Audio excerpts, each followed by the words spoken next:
தமிழில் வாக்கிய வகைகள் உடன்பாட்டு வாக்கியமாக கொடுத்துட்டு எதிர்மறையாக மாற்ற சொல்லுவாங்க. அதை பார்க்கலாம். இப்போ ஒரு உடன்பாடு அப்படின்னா செயல் நடந்தது.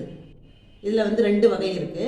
நேரடியாக அப்படியே எதிர்மறையாக மாற்றுறது ஒன்று, இன்னொன்று பொருள் மாறாமல் எதிர்மறை வாக்கியமாக மாற்று அப்படின்னு கேட்பாங்க.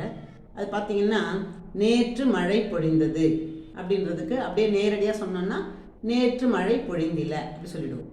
இதே வந்து எதிர்மறை வந்து எப்படி இருக்கணும், பொருள் மாறக்கூடாது அப்படி சொன்னால் நேற்று மழை பொழியாமல் இல்லை அப்படின்னா பொழிந்தது அப்படின்னு அர்த்தம். அந்த மீனிங்கில் வர மாதிரி சொல்லணும்.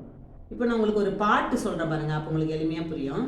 கல் தோன்றி மண் தோன்றி கடல் தோன்றும் முன்னாலே, இந்த பாட்டு எல்லாருக்கும் தெரியும் தானே.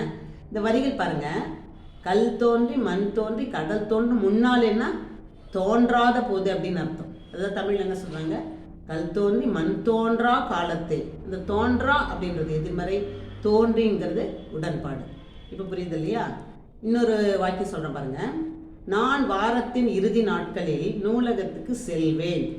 இது உடன்பாட்டு வாக்கியத்தை எதிர்மறையாக பொருள் மாறாமல் மாற்றணும் அப்படின்னு சொன்னால், நான் வாரத்தின் இறுதி நாட்களில் நூலகத்திற்கு செல்லாமல் இரேன்.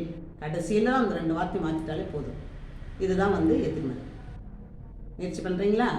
அடுத்தது வினா வாக்கியம் பார்க்கலாம் இன்னொரு காணொளியில். நன்றி.